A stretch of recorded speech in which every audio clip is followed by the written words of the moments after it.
Hello again, and I'm Gillian, and I'm a psychosynthesis counsellor.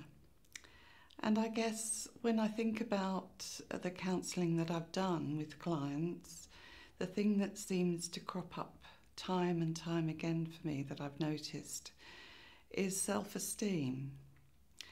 There's so many people that I've seen that don't have very good self-esteem.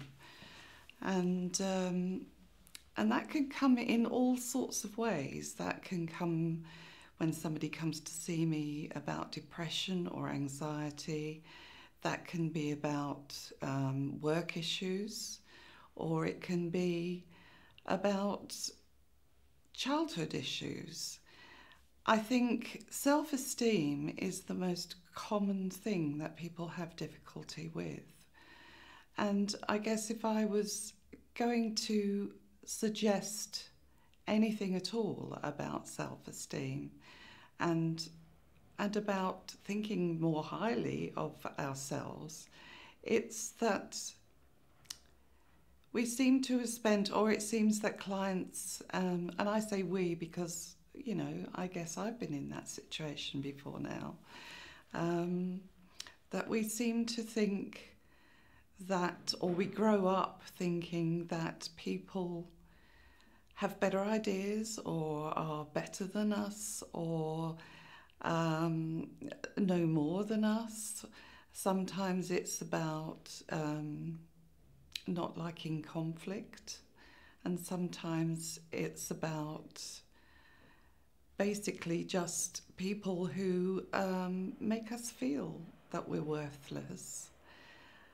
If I had a top tip about this, it would be to try to learn, and this isn't an easy ask, this is quite a difficult ask, but to try to learn to value yourself.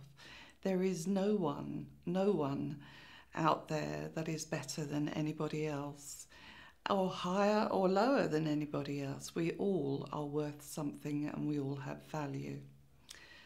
Okay, and the next thing that I wanted to mention that I come across quite a lot is depression and anxiety. I have actually suffered with depression and anxiety in my life, and so I understand what that's like. And a lot of people find that it's very frightening, and also that, you know, it's never going to go. Actually, one of the best things that I can suggest about anxiety and depression, because what can happen is sometimes we can overbreathe and hyperventilate, is one of the top tips I can give for that is about breathing. If we feel anxious, sometimes it's good just to take a deep breath in to the count of 5, say, and a longer breath out to the count of 7. This can sometimes relieve some of the tension inside us. So I'll give you an example of breathing in and breathing out. It's just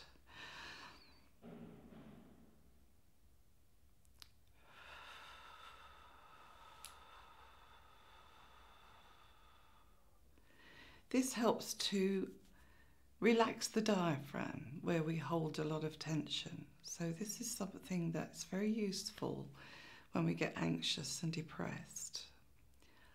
Also, another tip for anxiety and depression is when we find ourselves in this situation, we really don't like feeling the way that we do, and we long to be able to get rid of these feelings. And so we fight very hard just to get rid of feelings of anxiety or feelings of depression. And it's hard to accept that this is the way we feel. Again, it's a big ask, but I think sometimes it's about accepting that this is the way you feel at the moment, and accepting that this is going to be around for a little while, and being as kind to yourself as possible. The last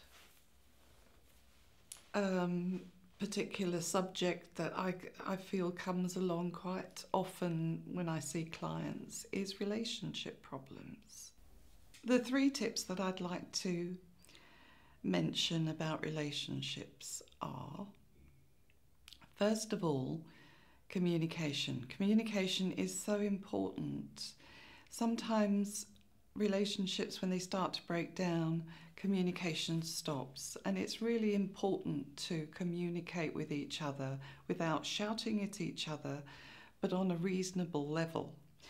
The next tip is about compromise. It's about saying, okay, I'm not completely right and you're not completely right, but maybe there's some truth in both of what we've said or done, and maybe we can come to a compromise. And then the third tip is, there is all C's, is cooperation. Then try to cooperate with each other, because it's so important. That's the only way that problems can be sorted out. But we're so used to just, fighting and trying to find out who's right and who's wrong. So I hope you will remember those tips about relationships.